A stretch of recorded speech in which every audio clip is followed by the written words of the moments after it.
네, 안녕하세요. 반갑습니다.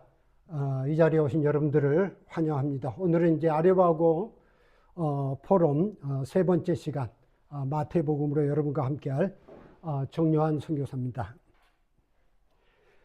오늘은 마태복음 14장부터 20장까지 내용을 가지고 여러분들과 함께 하게 됩니다. 몇 시간 계속 반복하지만 마태복음의 중심 메시지가 뭐냐라고 하는 것들을 다시금 점검해 보는데, 이 마태복음에서 계속된 질문은 진짜 하나님 나라란 무엇이냐, 결국 하나님의 주권과 통치가 실현되는 그 나라가 하나님 나라인데, 많은 사람들이 종교 왕국을 하나님 나라로 오해한 경우가 많습니다. 예를 들면은 기독교 왕국, 기독교인이 다스리는 나라, 그것은 하나님 나라가 아니죠. 그럴 때 또 진짜 제자는 누구인가 라고 할 때 마태복음에서 계속 예수님이 강조하고 있는 게 하늘에 계신 내 아버지의 뜻대로 행하는 자다. 예수를 주라고 고백하는 자가 아니고, 예수를 주라고 고백한다면 그 주님의 말씀대로 행하는 이들이 예수를 따르는 자고, 또 예수님의 제자고 신앙인이다. 그 선언이 마태복음에 계속 반복되는 내용입니다.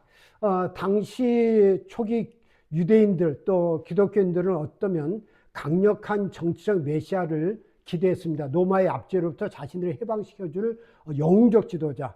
오늘 우리는 어떻습니까? 어떤 경제적으로 우리에게 축복을 주고 번영을 줄 그런 메시아를 혹시 기다리고 있지는 않습니까? 마태복음 전체는 우리가 상상한 이 예수님의 모습, 또 이런 왕, 이런 메시아와는 전혀 다른 모습을 예수님께서 보여주고 계십니다. 가난한 자를 축복하시고 죄인들과 함께 식사하시고 원수를 사랑하라고 말씀하십니다. 그리고 십자가에서 죽으시고 부활하신 것이 우리 예수님이십니다. 사람들은 이것을 실패라고 생각할지 모르지만 마태복음은 바로 그 십자가와 부활이 메시아로 오신 왕의 승리라고 증언하고 있는 내용이 마태복음 전체의 내용입니다. 그럴 때 마태복음의 강의 순서가 오늘 세 번째 시간인데, 첫 번째 시간은 왕의 등급과 하나님 나라의 법, 두 번째 시간은 왕의 권능과 하나님 나라의 확장, 예수님의 그런 이적과 또 비유 설교가 중심이 됐고요. 오늘은 여러분들과 교회의 기초와 왕의 길을, 십자가를 통한 왕의 길을 걸어가신 예수님의 모습을 또 여러분들과 함께 다루려고 합니다. 그럴 때 마태복음의 전체 내용 개요를 그림으로 보면은 이렇습니다. 예수님의 산상설교와 팔복, 그리고 10가지 기적과 귀신을 쫓는 역사와 또 이제 씨 뿌린 자의 비유를 지난주까지 다뤘고요. 오늘은 이제 베드로의 신앙 고백, 그리고 여기서 교회가 탄생하는 것, 그리고 예수님의 순환 예고, 십자가에 가시는 그 길을 보이게 됩니다. 오늘은 그 세 번째 강의 내용으로서 교회의 기초와 왕의 길, 제자의 길을 이야기하고 있는데, 십자가와 참된 제자도가 무엇인가, 베드로의 이 신앙 고백과 교회의 공동체성을 증언하고 있습니다. 그래서 14, 15장에서 왕에 대한 세상의 거부와 이적, 그리고 16장에서 왕의 정체성과 고난의 예고, 18장에서 20장이 왕의 가르침과 제자도, 이 내용을 오늘 우리가 다루게 되겠습니다. 그럴 때 14, 15장에서 왕에 대한 배척과 왕의 능력, 왕으로 오신 예수님의 관심이 무엇이었느냐라고 하는 거죠. 예수께서 이 땅에 처음 태어나셨을 때 두 왕이 존재하게 되죠. 메시아로 오신 예수와 당시의 통치자였던 헤롯. 그럴 때 오늘 본문에서도 그 헤롯이 이 예수를 배척하는, 그 예수님을 가리켜서 죽은 세례요한이 다시 살아났다라고 오해하는 그런 소문을 듣게 되죠. 그러한 이 헤롯의 강압 정치와 달리 예수님의 모습에서는 자비한 모습, 그는 능력을 행사하되 사람들을 억압하고 짓누르는 것이 아니라 사람들에게 자비를 베푸는 서로 다른 왕의 모습으로 계시되고 있습니다. 그럴 때 이 헤롯이 이제 예수님에 대해서 공포감을 느낄 때 예수님은 빈들로 피하게 됩니다. 그 빈들로 피하셨을 때 예수님께서는 자신을 따라 나온 5천여 명의 사람들을 오병이어의 기적, 떡 5개와 물고기 2마리로 다 먹이시는 기적을 일으키죠. 예수님은 언제나 백성의 필요를 채워주고자 하셨어요. 이 사건은 구약에서 광야에서 먹이시는 모세보다 더 큰 이로서의 예수님을 계시하는 내용입니다. 이어서 그들을 먹이고 예수님께서 이제 건너편으로 건너가게 되죠. 그럴 때에 그 물 위를 걸으시며 풍랑을 잔잔케 하신 예수님의 모습을 보게 됩니다.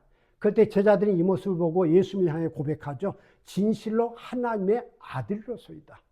예수님은 그 제자들에게 자신에 대한 어떤 신적 고백을 강요하지 않으셨어요. 그러나 예수님의 말씀, 예수님의 행하심을 볼 때 그 제자들은 그 스스로들이 진실로 하나님의 아들이다라는 고백을 하게 됩니다.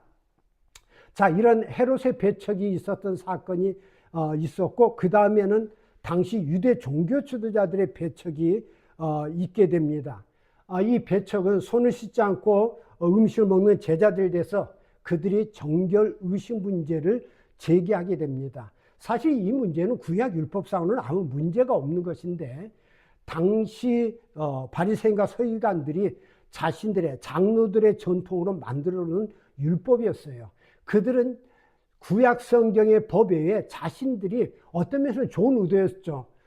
좀 더 우리가 하나님 앞에 어떻게 더 경건하게 살 수 있을까? 그러다 보니까 자신들의 법을 만들게 되는데, 그 법을 지키지 않는 사람들을 그들은 죄인이라고 규정했습니다. 사실 그것을 지키면 더 좋고 안 지켜도 사실 관계가 없는 것인데, 자신들의 법을 따르지 않는 자를 죄인으로 정죄했어요. 그래서 예수님의 제자들을 그들이 문제를 제기할 때 예수님께서 그들을 향해서 외식하는 자들이라고 말하고 있습니다. 이 백성이 입술로는 나를 공경하지만 마음은 내게서 멀다.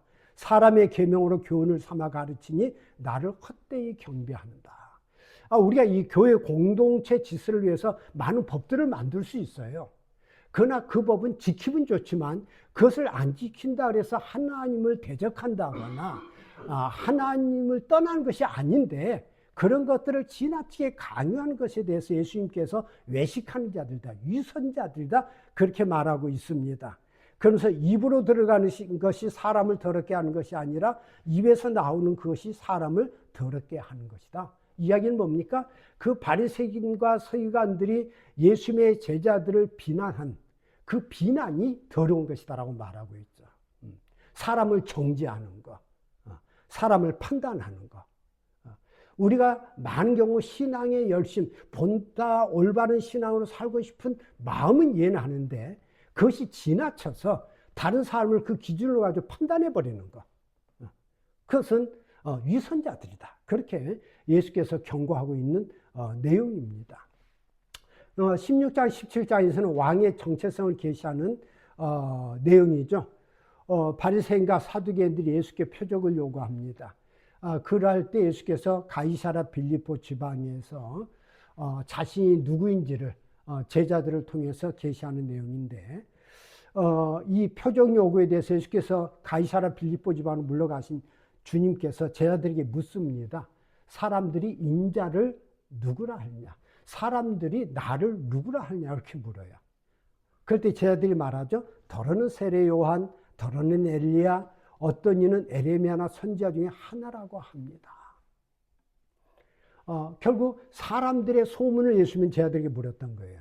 그러자 예수님은 다음 질문을 던집니다. 그러면 너희는 나를 누구라 하느냐?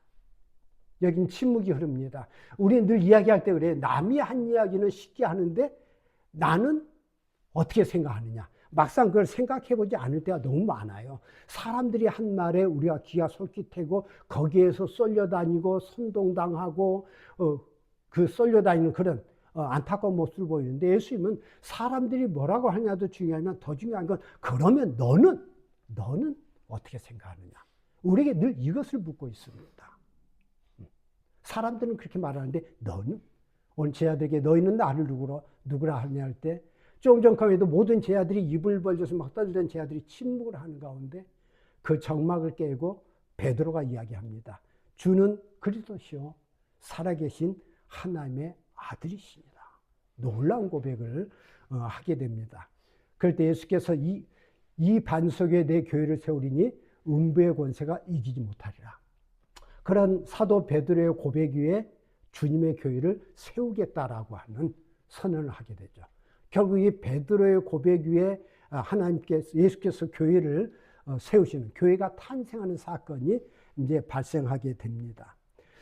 그런데 예수께서 이 제자들이 예수님을 그리스도 살아계신 하나님의 아들이라고 고백했는데 그 말을 하자마자 예수께서 무슨 말씀을 하십니까? 나는 예루살렘에 올라가서 십자가를 메고 종교 지도자들에 의해서 죽임을 당할 것이다. 그 선언을 합니다. 그때 제자들은 굉장히 황당하죠.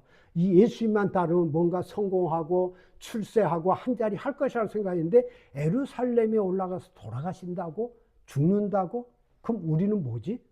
따라가야 돼? 말아야 돼? 굉장히 갈등이 존재하는 겁니다. 예수님은 나만 따라오면 너희들 출세할 거야, 성공할 거야, 그렇게 말하지 않고 그들을 흔드셨어요.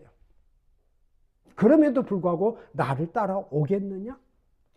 예수님은 이 땅에 영광의 왕으로 오신 것이 아니라 고난받는 종의 메시아로 오셨습니다. 예수님이 이 땅에 왕으로 오셨지만 어떤 세상 권력과 영광을 추구하는 그런 왕이 아니다 라는 선언을 하고 계신 겁니다. 영광보다 희생과 순종의 길을 선택하신 왕. 지난 시간에 이야기했지만 왜 예수님은 이 땅에 왕으로 오셨다는 것을 계시하고 있을까? 우리가 그의 백성이라고 고백할 때 왕이신 주님을 따른다면 우리가 그의 백성으로서 우리가 따라야 될 길이 뭐냐? 우리가 뭘 추구해야 되느냐? 결국 예수님의 정체성의 계시는 결국 우리의 정체성을 발견하는 것이어야 합니다. 결국 예수님의 정체성은 우리의 정체성이기도 한 거죠. 결국 그리스도인은 어떤 사람이어야 하느냐? 무엇을 추구하는 사람이어야 하느냐? 이것이 왕으로 오신 예수님에 대한 계시의 의미입니다. 그 십자가의 길을 계시하자 베드로는 말하죠. 그러지 마옵소서. 결국 그것은 왕의 길이 아닙니다. 왕의 길은 권력을 장악하는 거 아닙니까? 그래야 우리도 한 자리 할 거 아닙니까? 그런데 예수님이 말씀하죠. 그것이 진정한 왕의 길이 아니라 이 십자가의 길이 진정한 왕의 길이다. 결국 예수님은 세상의 왕과 달랐다라고 하는 거. 그럴 때 예수께서 오셔서 성취할 예수의 나라, 하나님의 나라 통치를 성취하는 방식이 뭔가를 십자가를 통해서 계시하십니다. 자, 그럴 때 제자도를 예수님은 선언합니다. 자기를 부인하고 누구든지 나를 따라오려거든 자기를 부인하고 자기 십자가를 지고 나를 따를 것이니라. 나를 따르려면 두 가지. 자기를 부인해라. 자기 십자가를 짊어져라. 그들이 나의 제자다. 그렇게 말하고 있습니다. 우리에게 어떤 윤리를 요구하고 있는 것이 아니라 우리의 존재 방식의 전환을 요구하고 있습니다. 우리 가치관의 전환을 요구하고 있는 거죠. 이번에 우리 지방선거가 끝났지만 다들 한 표 달라고 고개 얼마나 숙였습니까? 근데 늘 알죠? 선거 때만 고개 숙인다는 거. 그리고 선거 때 지나면 언제 내가 고개 숙였어? 라고 고개 빳빳하게 세우고 다닙니다. 이 하나님 나라 왕국의 역설이 뭐냐? 성공을 추구하는 나라가 아니라 희생을 추구하는 나라다. 내가 성공하기 위해서는 아니라 다른 사람을 성공시키기 위해서 내가 그 밑거름이 되는 나라. 그래서 준비된 자만 하나님의 나라에 참여할 수 있음을 선언하고 있고, 큰 자가 되려면 섬겨야 한다. 첫째가 되려면 마지막이 돼야 된다. 예수님께서 이 말씀을 계속 반복합니다. 그러나 이미 기존의 그 유대인들의 가치관, 유대인들의 신앙 가치관에 물드는 제자들은 이 말씀이 무슨 말인지 이해가 안 됐어요. 오늘 우리는 어떻습니까? 우리는 성경도 열심히 봤고 교회 다닌 지도 몇십 년 됐지만 막상 이 말을 우리 입으로 하긴 하지만 이해하지 못해요. 큰 자가 되려면 섬겨야 한다. 첫째가 되려면 마지막이 돼야 된다. 머릿속으로는 알지 모르지만 우리의 삶으로는 되지 않는 부분들이에요. 그럴 때에 예수께서 17장에 보면 변화산 사건을 통해서 모세와 엘리야와 함께 그런 예수님의 영광스러운 모습을 계시하십니다. 예수님께서 그 영광스러운 몸을 계시할 때 제자들이 말하죠. 여기가 조선 여기에 초막 셋을 짓고 여기에 살았으면 좋겠습니다. 그런데 예수님께서는 내려가자 말하죠. 그렇게 내려왔더니 밑에는 어떤 사건이 벌어졌어요? 다른 제자들이 귀신 들린 아이 하나를 붙잡고 못 고쳐서 어쩔 줄을 몰라 하는 그런 모습을 보게 됩니다. 결국 세상의 현실은 고통받는 사람들의 존재하고 있는 현실. 그리고 그 현실 앞에 무능력한 제자들의 모습. 그럴 때 예수께서 그들을 치유하시죠. 기도로 말미암지 않고는 우리가 이것을 고칠 수 없다. 그런 말씀을 하죠. 그러면서 예수님께서 다시 두 번째 순환 예고를 합니다. 내가 예루살렘에 올라가서 인자가 장차 사람들의 손에 넘겨져 죽임을 당하고 제3일에 살아나리라.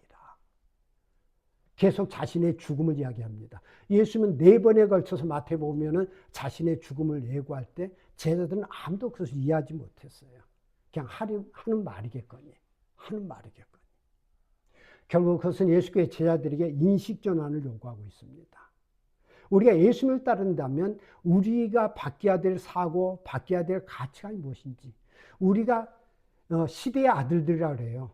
우리는 이 시대의 문화와 물을 마시고 살아가기 때문에 우리가 성경은 있지만 성경은 어떤 눈으로 있습니까? 우리가 이 시대에 우리가 살아왔던 그 문화의 눈을 가지고 성경을 읽게 돼요. 그러면서 늘 느끼는 게 그렇죠. 성경하고 우리 문화하고는 너무 달라. 어떻게 이렇게 살아간단 말이야. 그럴 때 예수님께서 그걸 몰라서 그 말씀을 하신 것이 아니라 우리의 현대 문화로부터 벗어나라고 하는 거. 거기서 탈출하라고 하는 거. 거기서 해방되라고 하는 거. 거기서 자유로워지라고 하는 선언을 예수께서는 계속 성경을 통해서 우리에게 말씀하고 있어요. 우리는 그 질문을 주님께 던져야 됩니다. 우리가 어떻게 이 껍질을 벗어야 됩니까? 어떻게 벗어날 수 있습니까? 그것이 우리의 존재의 전환이고 인식의 전환입니다. 예수께서 왕으로 오신 예수께서 계속 마태복음에서 마지막까지 강조하고 있는 것이 우리들이 지금 기존에 가지고 있던 가치관, 이것을 전환하라고 하는 것. 그것을 요구하고 있는 내용이에요. 그럴 때 하나님 나라는 역설적 왕국이다. 역설적 왕국이라는 것은 세상의 가치관과는 반대되는 나라다. 그런 역설적 왕국의 통치자로 오신 분이 예수님이라는 것. 그러면서 천국 공동체의 관계성을 선포합니다. 18장에는 그래서 왕의 백성이 지켜야 할 관계의 법을 선포합니다. 제자들이 논쟁하죠. 누가 더 크냐? 제자들끼리 싸우죠. 여기에 신약시대 첫 번째 바람이 그 야고보와 세베대 아들 야고보와 요한의 어머니의 치맛바람이라고 이야기를 하는데, 우리의 아들들을 예루살렘에 올라가시면 하나님 좌편에 한 우편에 앉혀달라. 누가 크냐? 결국 예수님께서 이런 말을 계속 하셨음에도 제자들은 그 의미가 무엇인지 몰랐다라고 하는 거죠. 그럴 때 예수님께서는 어린아이 같이 자신을 낮추는 자가 큰 자다. 그렇게 선언하고 있습니다. 낮아지는 자가 높아지는 자고 큰 자다. 그러면서 길 잃은 한 마리 양의 비유를 통해서 한 영혼을 향한 목자의 마음과 관심을 계시합니다. 우리는 이제 교회 목회를 하지만은 대부분의 목사들이 다 그래요. 좀 이 앞에 앉은 사람들이 굉장히 많았으면 싶은. 그것이 능력의 표현이죠. 많은 사람들이 환호하고. 아까도 이제 강좌 시작 전에 농담을 좀 이야기했지만은 목사들의 모든 고민이 감동적인 설교 아닙니까? 수많은 사람들이 환호하고 몰려 나오고. 그런데 이 마태복음을 준비하면서 나온 의문이 뭐였냐면은, 왜 예수님이 그 위대한 말씀을 하시는데 왜 적대자들이 생기고 반대자들이 생기고 그들은 왜 환호하지 않는가? 라는 질문이 생겼어요. 그래서 AI한테 질문을 던져봤어요. 왜 예수님은 그렇게 안 하신 거야? 못 하신 거야? 그랬더니 예수께서는 백성들의 환호를 받기 위해서 오신 것이 아니라 진리를 선포하러 오셨습니다. 진리만을 말씀하셨을 뿐이지 많은 사람들을 자기 앞에 앉혀놓거나 끌어당기려고 이 땅에 오신 것이 아닙니다. 그리고 각 사람이 선포하신 말씀대로 살아가기를 원하셨습니다. 그걸 보니까 좀 목회에 좀 자유가 좀 있는 것 같더라고요. 오늘 예수님께서는 길 잃은 한 마리 양, 거기에 사실 효율적 가치로 보면 관심을 둘 필요가 없어요. 그 99마리를 놔두고 한 마리를 찾아간다? 굉장히 비효율적인 거예요. 그러나 예수께서는 그 한 마리에 대한 관심을 게을리하지 않으신다라고 하는 것을 보여주고 계세요. 소외되고 약한 자를 향한 공동체 시선이 무엇이어야 되느냐를 계시하고 있고, 그러면서 1만 달란트 빚진 자의 비유를 통해서 용서의 통치, 하나님의 은혜를 입은 자는 진심으로 용서할 줄 아는 자다. 용서할 줄 모르는 자, 그들의 마음에 주님의 마음이 없다.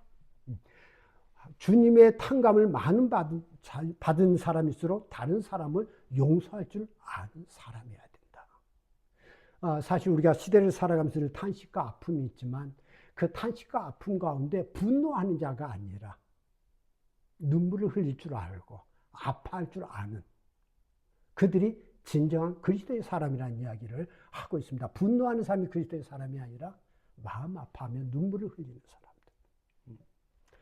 그렇기 때문에 왕국의 통치 원리는 왕이신 예수님 스스로가 섬기러 온 왕임을 선언합니다.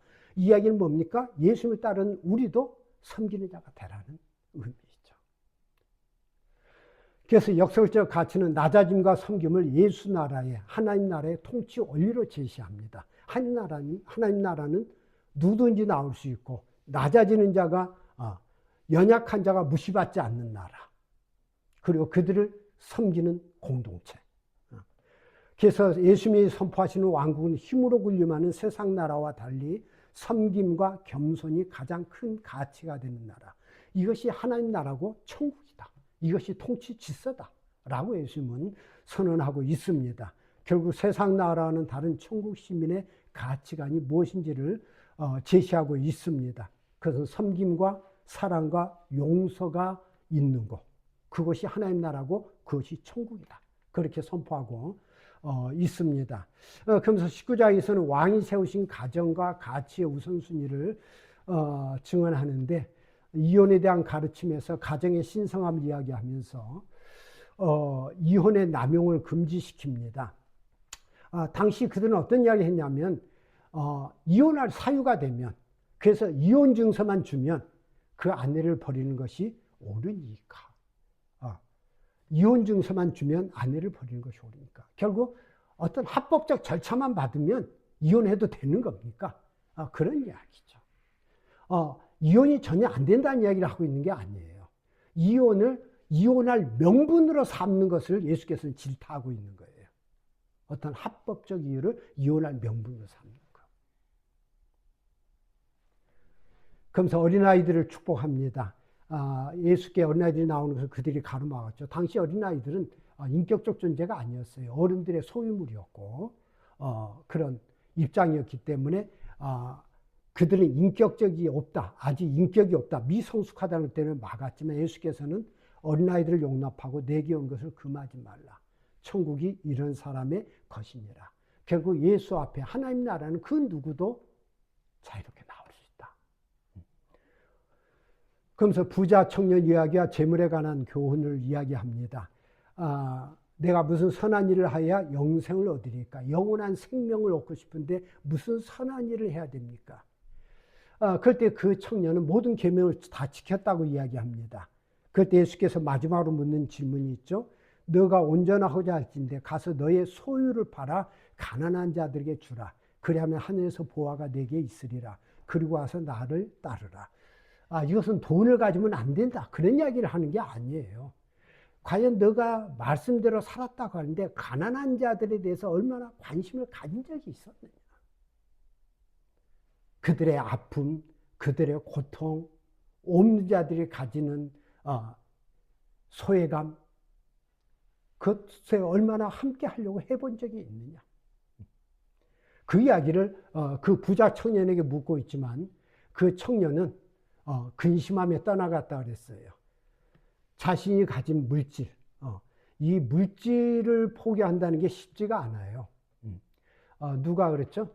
진정한 회개는 주머니가 열릴 때 진정한 회개다. 주머니가 열리지 않으면 아무리 입술이 거룩해도 그건 회개가 아니다. 이 주머니를 연다는 게 쉬운 것 같으면서 쉽지가 않아요. 단돈 한 푼에 벌벌 떨어요. 중국에서 보면은 이 부자들이 외제차 많이 몰고 다니는데 저희가 살던 아파트에서도 가끔 살인사건이 나요. 어떤 살인사건이냐면은 그 부자들이 예제 벤츠를 몰고 다니는데 주차료가 아까워서 길가에다 주차를 시켜놔요.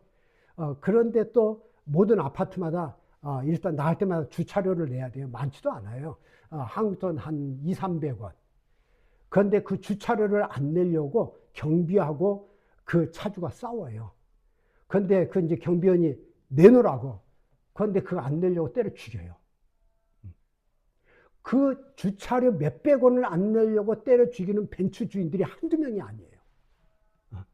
그래서 깜빵 가는. 그래서 야, 저 사람들의 저건 돈도 아닌데 저것이 뭐가 그렇게 갖고 와서 그거 가지고 말다툼을 하고 죽이기까지 하는 걸까? 돈이란 게 그렇게 무서운 걸까? 그러니까 참 많이 해보게 돼요. 그 사람들은 단돈 몇 푼도 안 되는 돈인데. 그러면서 이 돈이라는 게 참 무섭다 그래요. 언젠가 이제 이 돈이라는 말 참 잘 만들었다. 돈이라는 건 이 돌고 도르라고 돈이라고. 이게 금융이라는 게 돌고 도는 거 아니에요. 순환해야 되는데, 근데 이 돈이 안 돌면 어떻게 되냐? 그 돈을 가진 사람이 돌아버린다는 거예요. 돌게 돼 있는데 그걸 돌려야 되는데 안 돌릴 때 그 사람이 돌아버린다. 그 사람이 미쳐버린다. 이렇게 돈이란 단어가 아주 참 재밌는 단어다. 그럴 때 예수께서는 이제 다시 그렇기 때문에 마지막으로 모든 것을 버리고 예수를 따르는 자들이 복이 있다. 그럴 때 제자들이 우리는 모든 것을 버렸는데 우리는 뭡니까? 이제 묻죠. 그럴 때 예수께서 그 제자들에게 예수님과 함께 영광의 보좌에 앉게 될 것을 약속하시면서 먼저 된 자로서 나중되고 난주된 자로서 먼저 될 자가 많다. 그렇게 말씀합니다. 우리가 아무리 먼저 예수를 믿었다 할지라도 말씀대로 살지 못한다면은 그건 나중된 자이고, 나중에 믿었다 할지라도 순수하게 그 말씀대로 살고자 할 때 그들이 먼저 된 자다. 라는 이야기를 하고 있습니다. 그러면서 20장에는 세상의 왕과 다른 섬김의 왕, 섬김의 왕의 그 통치 질서가 뭔지를 비유하고 있어요. 그 포도원 품꾼의 품삯 비유를 하고 있는데, 이 포도원 품꾼들이 이제 아침부터 와서 일한 사람, 중간에 1시간 후에 와서 온 사람, 낮에 온 사람, 그런 이제 왔는데, 그 저녁 때가 돼서 품삯을 주는데 맨 나중에 온 사람이나 온 사람한테 자기들과 약속한 돈을 주는 거예요. 그럴 때 아침부터 온 사람들은 어때요? 우리들은 더 받을 수 있겠구나라는 기대를 했는데 그들도 똑같은 나중에 온 사람과 같은 품삯을 주는 거예요. 그럴 때 맨 처음 왔던 사람들이 분노하죠. 우리는 더 일했는데. 그럴 때 예수님께서 말씀하죠. 내가 언제 더 일하면 더 준다 그랬냐? 너가 올 때 나랑 돈 이만큼 받기로 하고 왔고 저 사람들도 나중에 올 때 이만큼 주기로 하고 왔다. 이것이 이 주인의 주권이다. 결국 천국은 인간의 공로나 노력의 대가가 아니라 왕의 주권적이고 선하신 뜻의 통치에 있다는 걸 계시합니다. 예수님께서 보신 건 뭡니까? 그들 가족들이 생계를 이어갈 수 있느냐 없느냐, 그 사람들이 몇 시간 일하냐를 본 게 아니고 내가 이 품삯을 주면 저 사람들이 가족이 오늘 하루 굶지 않고 살아갈 수 있겠구나 라는 점에서 아침에 일찍 온 사람, 1시간 후에 온 사람, 2시간 후에 온 사람, 나중에 온 사람 똑같은 품삯을 준 거예요. 노력의 대가가 아니라 그 가족이 생존할 수 있는 대가, 은혜를 베푸신 거죠. 이것이 천국의 배려라고 하는 것이고 천국의 원리라는 거죠. 그런 것이 천국이라는 거죠. 그러면서 예수님께서는 세 번째 순환을 예고합니다. 그러면서 부활예고와 함께 보라 우리가 예루살렘에 올라가느니 이방인들의 인자가 대제사장들과 서기관들에게 넘겨지며 그들이 죽이기로 결의하고 이방인들에게 넘겨주어 그를 조롱하며 채찍질하며 십자가에 못 박게 할 것이나 제3일에 살아나리라. 예수님은 죽으실 것만 말씀하신 것이 아니라 부활도 예고하고 있어요. 그런데 누구에 의해서 죽임을 받느냐? 이방인들도 아니에요. 세상 정치 권력도 아니에요. 종교 지도자들에 의해서 같이 하나님을 믿는다고 하는 사람에 의해서 나는 죽임을 당할 것이다. 무서운 이야기예요. 하나님을 믿는다는 사람들에 의해서 나는 죽임을 당할 것이다. 오늘 우리가 교회에 세상을 살아가지만 오늘날 무서운 게 안 믿는 사람들이 아니에요. 같은 교회에 다니는 사람들이에요. 교회와 교회가 싸우고 있어요. 세상 구경하고 있어요. 왜 싸우지? 예수님 당시도 예수님께서 나는 이방인들에 의해서 죽임을 당할 것이라고 말씀하지 않고 종교 지도자들에 의해서 죽임을 당할 것이다. 이거는 과거나 중세나 오늘날 다 마찬가지예요. 그럼 예수께서는 제 아들에게 세상과 다른 질서의 삶을 요청합니다.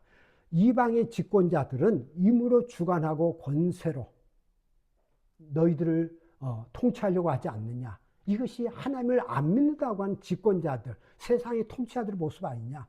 그런데 너희 중에는 그렇지 않아야 하나니 예수를 따른다면, 예수를 믿는다면 너희 중에 누구든지 크고자 하는 자는 너희를 섬기는 자가 되고 너희 중에 누구든지 으뜸이 되고자 하는 자는 너희 종이 되어야 하리라. 결국 예수 왕국의 질서가 뭐냐? 그렇기 때문에 예수를 왕으로 섬기는 자들의 가치관이 무엇이 되어야 되느냐? 그렇지 않다면 너희들은 하나님을 믿거나 예수를 왕으로 따르는 것이 아니라 세상을 섬기는 자들이다. 그 이야기를 하고 있어요. 그래서 예수님은 자신의 섬김의 몸을 이렇게 계시합니다. 인자가 온 것은 섬김을 받으려 함이 아니라 도리어 섬기려 하고 자기 목숨을 많은 사람의 대속물로 주려 함이라. 자신을 하나님을 믿는 자들의 희생물로, 희생제사로, 제물로 드리기 위해서 나는 이 땅에 왔다. 오늘 우리가 이 땅에서 예수를 믿고 또 주님을 믿고 살아가지만 우리는 왜 예수를 믿고 있고 왜 예수님을 왕으로 섬기고 있고 주님과 함께 살아간다는 것이 무엇입니까? 한번 다시금 좀 생각을 해봤으면 좋겠습니다. 오늘 마태복음 전체 3강을 우리가 들으면서 예수님께서는 군림하는 통치자가 아니라 자신의 목숨을 대속물로 내어주시러 온 왕으로 계시합니다. 세상과는 완전히 다른 방식으로 통치하시는 하나님 나라의 참된 왕으로 계시한 예수께서 결국 예수가 통치하는 그 나라는, 그 세계는 섬김과 은혜로 다스리는 나라다. 그래서 이것이 천국이다.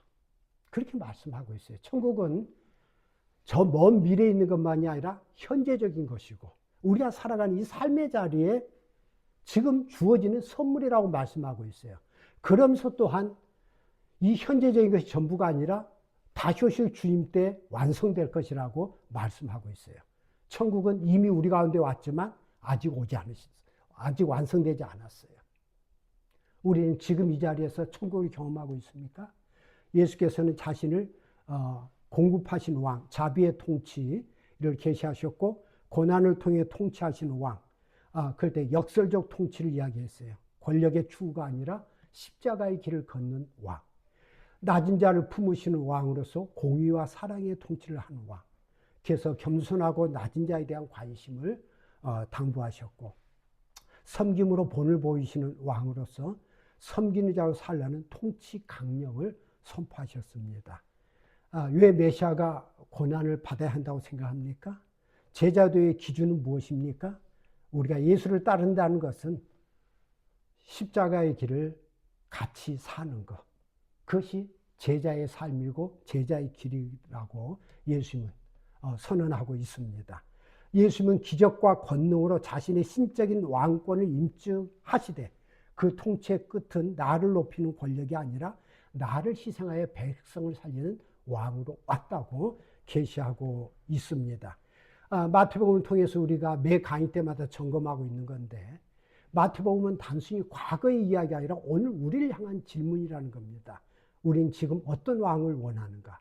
우리는 어떤 나라를 꿈꾸고 있는가? 우린 정말 예수를 따르고 있는가를 이번 강좌를 통해서 생각해 봤으면 좋겠습니다. 세상은 성공과 힘, 권력과 부귀를 말하지만 예수님은 섬김과 희생을 말씀하셨습니다. 세상은 높아지라고 말하지만 예수님은 낮아지라고 말씀하셨습니다. 따라서 마태복음은 우리 삶의 방향 자체를 다시금 묻고 있습니다. 이번 강좌를 통해 단지 마태복음의 내용이 무엇인지를 아는 것을 넘어서서 하나님 나라의 진정한 가치가 무엇인지, 또 제자된 하나님의 자녀와 백성, 그리고 그리스도인으로 산다는 것이 무엇인지, 왜 십자가와 부활, 우리의 거듭남과 새 생명이 복음의 중심이어야 하는지를 깊이 생각해 보는 이번 포럼의 시간들이 되었으면 좋겠습니다. 오늘 또 여러분들 수고하셨습니다. 감사합니다.